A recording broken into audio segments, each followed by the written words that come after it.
Well, Steve, the audience knows I'm gonna ask, because I ask every person who comes on. Have you ever seen a flying saucer while we're here? I have not. I wish I did, but I have not. No. How about a ghost? Well, that's another story. So I grew up mostly after my parents stopped moving around all the time. I grew up in an old colonial or federal colonial farmhouse in upstate New York on a mountain. And this whole setting is featured in my first book, A Human Element, by the way. And it was a beautiful old place on acres. We had apple orchards, rock walls, grapevines, pear trees. We had 3 big old barns, including this buggy barn. And so the story goes, crazy old man Seelig owned the farm back in the late 1800s, and he didn't take care of it. And the horses, the floor rotted out. And so the horses fell through. And unfortunately, they did not survive. But you could hear the horses whinnying in that old barn for a long time. I would hear them out there. There was another man who also was working on the roof inside and fell on the spikes where the horses were pegged. And you can hear the hammering sound in the summer. Like, as a kid, I vividly remember this.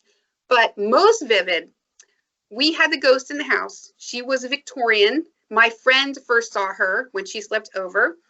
Apparently, she didn't wake me up to tell me this. So she told me in the morning, but she came in and formed into a woman with a Victorian cameo at her throat. She had this really sad look on her face.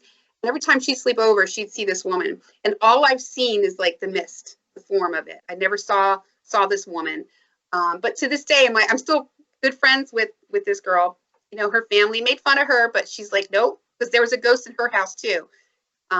Yeah, so I believe in ghosts, whether they're echoes or imprints. I do. And actually, at one of my book readings a few years ago, we had a psychic come, which is really fun. And we went off and we had our little psychic meeting with her.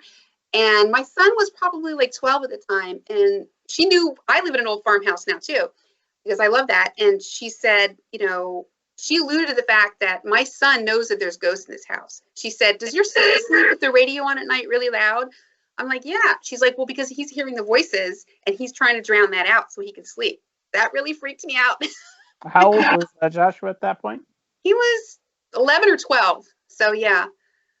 Was he able to confirm that was indeed what was going on? No. Mm-mm. No. But he just said he couldn't sleep at night because there would be chatter.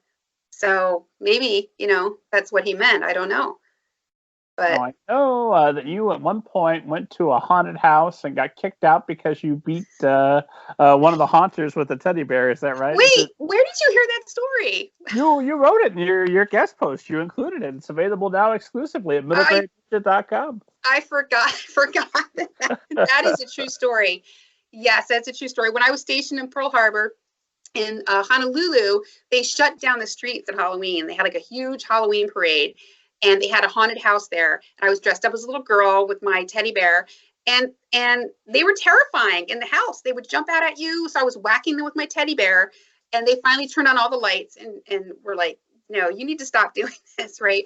But I love to be scared. I love visiting old prisons and old penitentiaries, thinking about the ghosts in there and the things that have happened and, what's been left behind. Like Eastern State Penitentiary here in Philadelphia is one of my favorite places to visit.